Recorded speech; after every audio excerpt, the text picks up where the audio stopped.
O nosso trabalho apresenta como tema defensivos agrícolas, como evitar danos à saúde e ao meio ambiente. A equipe é composta pela Alda Beatriz, Adriele do Socorro, Daniela do Rosário, José Guilherme e Vitória Raime. O trabalho ele apresenta introdução sobre os defensivos agrícolas, como evitar os danos, sua classificação toxicológica, o uso, recomendações e aplicação, e cuidados com o que deve ser feito e a quem devemos procurar diante dos danos. O que são defensivos agrícolas? Apresenta como conceitos: defensivos são produtos químicos, físicos ou biológicos, usados no controle de seres vivos considerados nocivos ao homem, a sua criação e suas plantações. São conhecidos por outras denominações como fungicidas, herbicidas, acaricidas, dependendo da sua utilização específica. São denominados por agrotóxicos no Brasil, perante a legislação brasileira.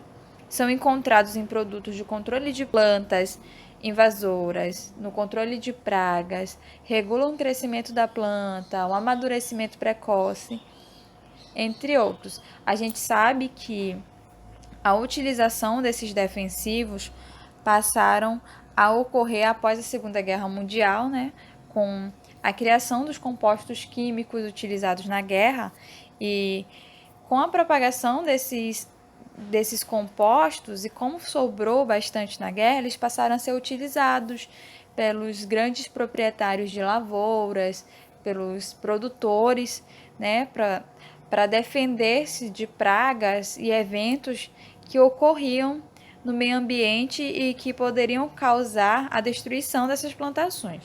A quem causam danos?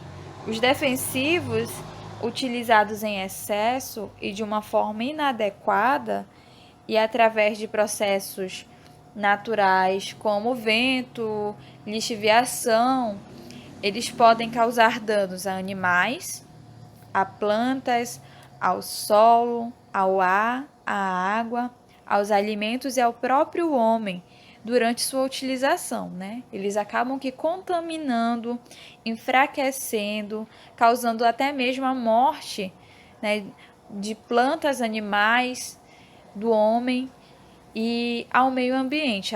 Apesar deles serem usados como um fator de auxílio durante a produção, eles acabam que causando a morte de animais importantes durante o processo da cadeia alimentar, durante o processo ecologicamente natural, daquele meio ambiente. Eles acabam que causando a morte de peixes, entrando em contato com a água, gerando a contaminação de abelhas, que são extremamente importantes para a polinização. Então, apesar deles serem utilizados para o benefícios de determinada ação, eles acabam que causando danos. Como ocorre a intoxicação e que tipos de danos elas causam, A intoxicação, ela pode ocorrer por meio da ingestão.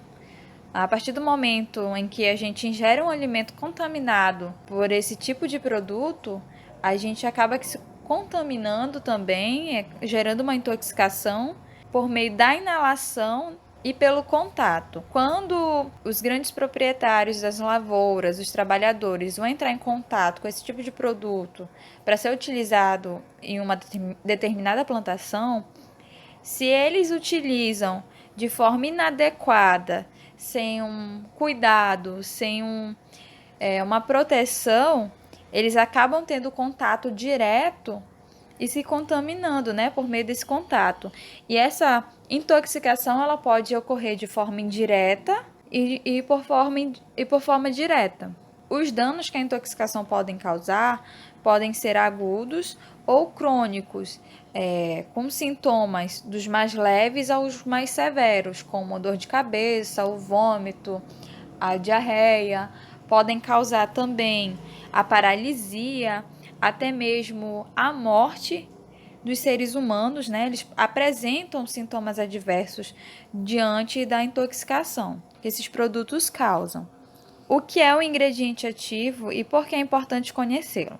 Bom, o ingrediente ativo é a substância que gera a ação sobre os organismos, podendo ser composto por outros ingredientes ou não.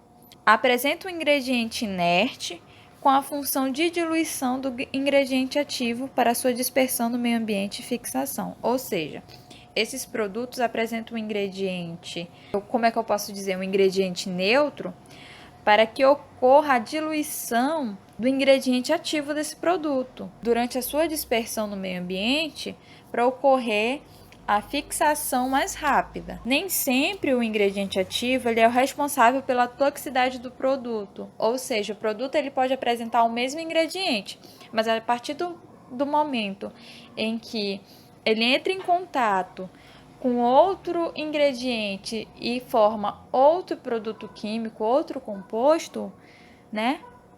Ele pode aumentar a taxa de toxicidade.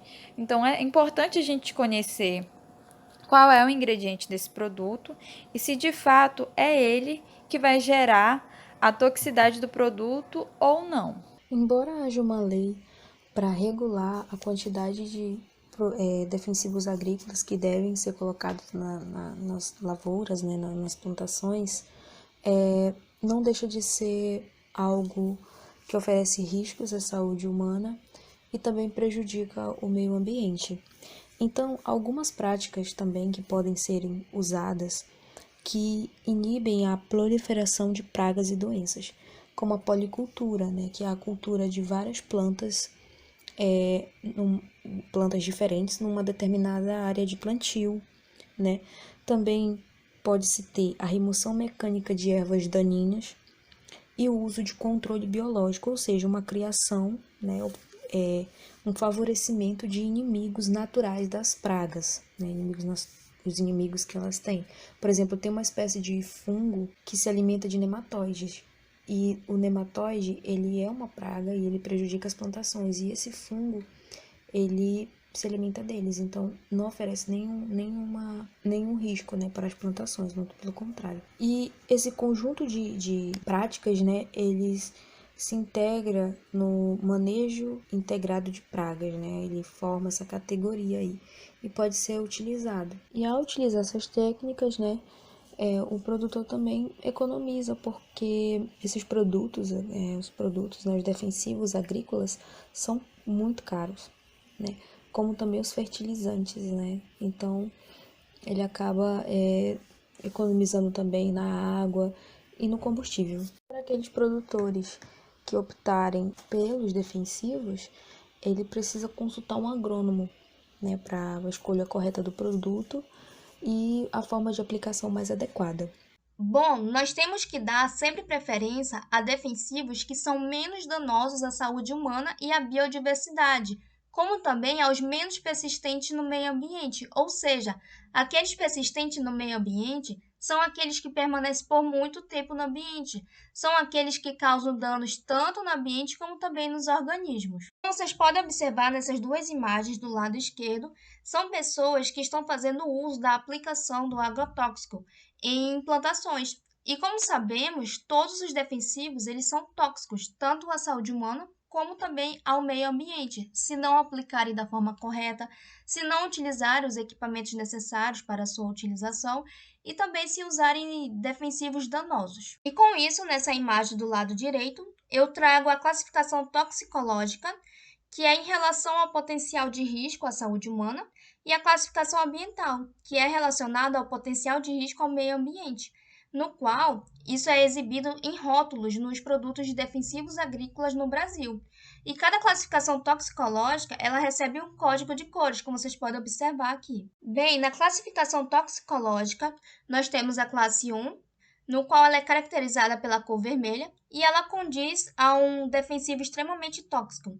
Nós temos a classe 2, no qual ela é caracterizada pela cor amarela, e ela condiz a um defensivo altamente tóxico.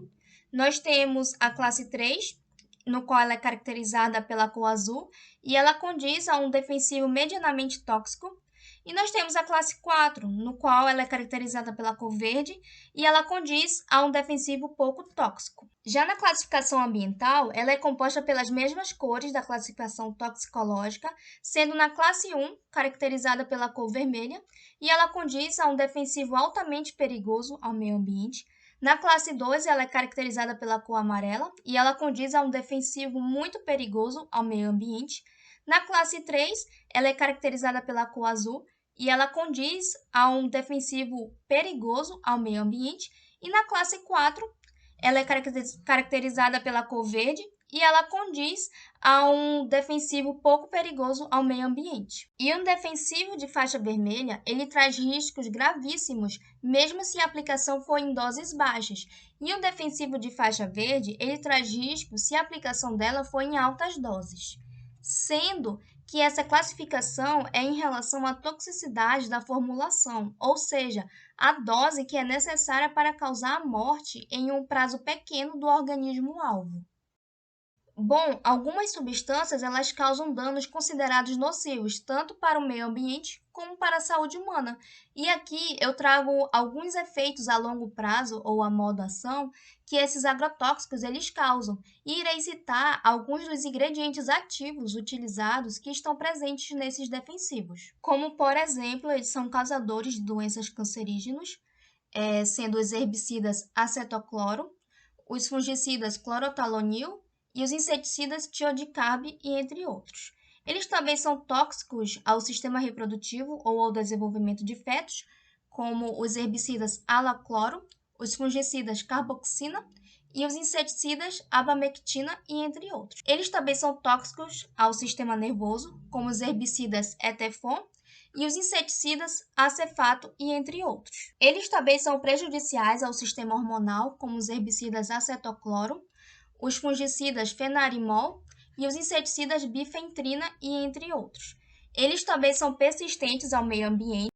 Como eu havia dito anteriormente, são aqueles que permanecem por muito tempo no ambiente, como os herbicidas p-dimetalina, os fungicidas fluazinam e os inseticidas fipronil.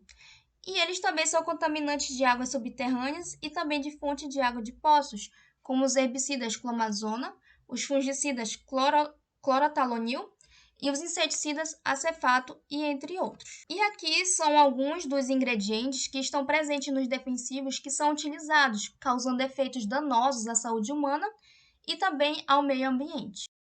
Bom, aqui são algumas das recomendações que são necessárias para o uso correto do agrotóxico, como é necessário usar defensivos cujos ingredientes sejam menos tóxicos à saúde humana e ao meio ambiente.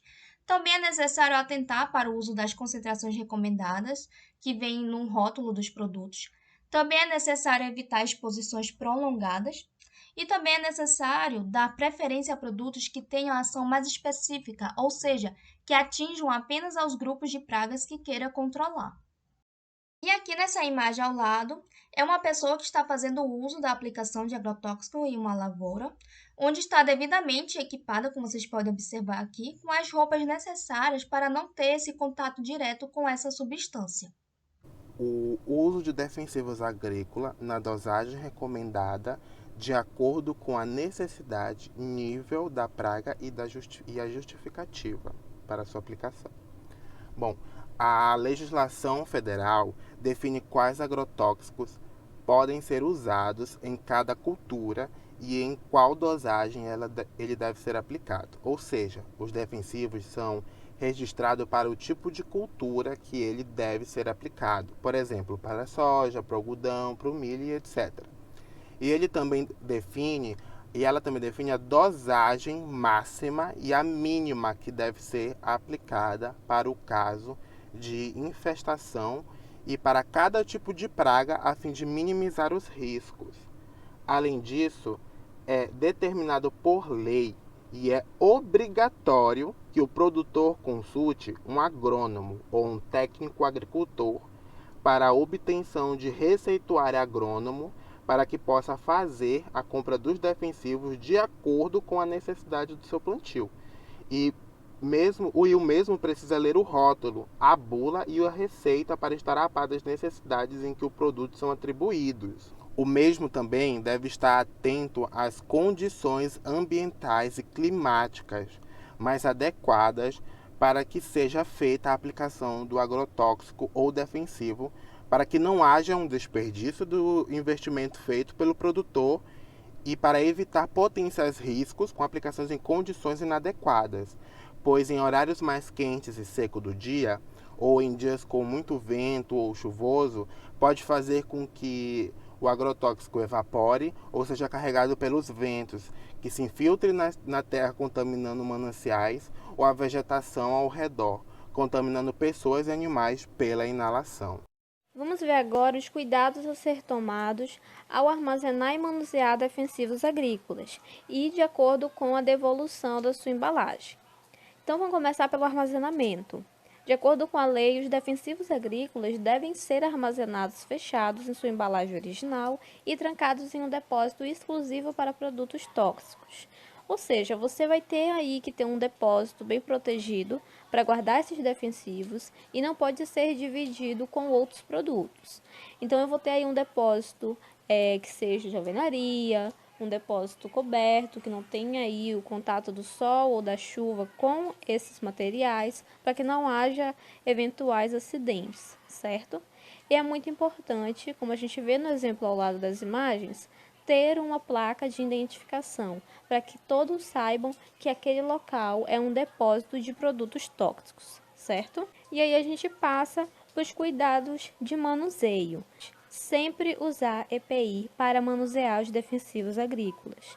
A gente vem trazendo já uma imagem aí mostrando quais são esses EPIs, esses equipamentos de proteção individual para serem usados. Vai ser aí a viseira, o boné árabe, as luvas de borracha nitrílica, avental impermeável, bota impermeável e também aí máscara respiratória, jaleco e calça.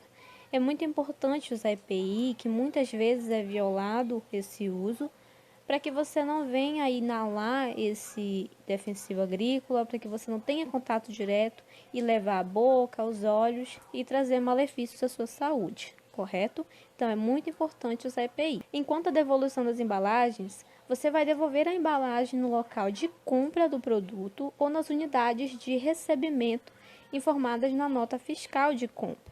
Então, ou você vai devolver no local de compra, ou você vai devolver, caso no seu município, no local que você more, tenha aí um local de recebimento dessas embalagens. O importante é que você não descarte elas no lixo ou em qualquer outro local.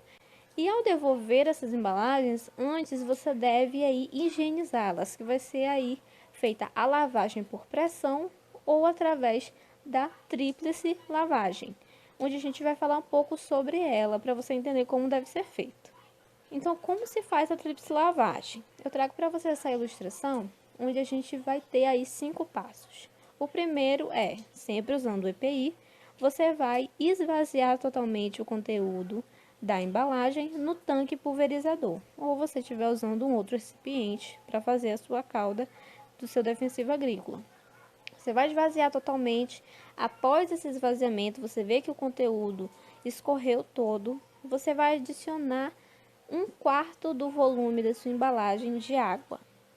Adicionou, você passa para o terceiro passo, onde você vai tampar bem essa embalagem e vai agitar por 30 segundos. Essa agitação vai fazer uma lavagem nessa embalagem e essa lavagem vai ser o 4º passo, onde você vai despejá-la dentro do seu tanque pulverizador ou do seu recipiente, certo? Esse passo 3, o passo 4 e o 2, 3 e 4, você vai fazer 3 vezes, por isso tríplice lavagem. É como se fosse uma lavagem nessa embalagem 3 vezes para que você certifique que você tirou ao máximo o conteúdo de defensivo agrícola dessa embalagem. E assim você passa para o 5º passo, que é inutilizar essa embalagem. Você vai furar o fundo dessa embalagem, seja ela de plástico ou de metal, e você vai perfurar ela para que você possa assim fazer a devolução dela no local de compra ou lá no local de recebimento. Ou caso não seja imediatamente que você vai fazer essa devolução, guarde essa embalagem no seu depósito para que não haja contato com o ambiente ou outras pessoas que não tenham conhecimento estejam em contato com essa embalagem. Então, com todos esses cuidados, é importante enfatizar que é gravíssima a reutilização dessas embalagens e que a transferência desse defensivo para outros recipientes inadequados, ou seja, que não tenham rótulo, que essas embalagens vão trazer altos riscos de acidentes e que muitas vezes esses riscos de intoxicação, eles são em muitos casos em crianças que não têm conhecimento do conteúdo dessa embalagem e podem vir aí a causar acidentes com elas mesmas. Então tome todas as precauções para que isso nunca ocorra. E é muito importante que nunca lave essas embalagens ou o material que você está usando para usar para pulverização, as bombas, os tanques, em rios, lagos e açudes, porque você vai estar contaminando esses recursos hídricos. Então aqui a gente vem com umas orientações técnicas sobre o manejo agrícola, de um modo geral, e sobre o uso adequado dos defensivos. Então procure sempre no seu município uma Secretaria Municipal de Agricultura, que vai ter várias informações para que você use ou tenha curiosidade sobre esse agrotóxico. A gente também tem aí, em caso de intoxicação, você sempre ver na bula ou no folheto desse agrotóxico as informações que vem nela para fazer os primeiros socorros e após os primeiros socorros leve essa vítima para uma unidade de saúde mais próxima para que sejam feitos os próximos procedimentos. E a gente tem também as leis dos agrotóxicos, que é um decreto número 4.074 e temos também uma lei de número 7.802. Aqui os links disponíveis para as mais informações. Aqui as referências, nós temos a capa do artigo no qual a gente usou. Aqui nos créditos nós temos os colaboradores desse artigo. E agradecemos a atenção de todos.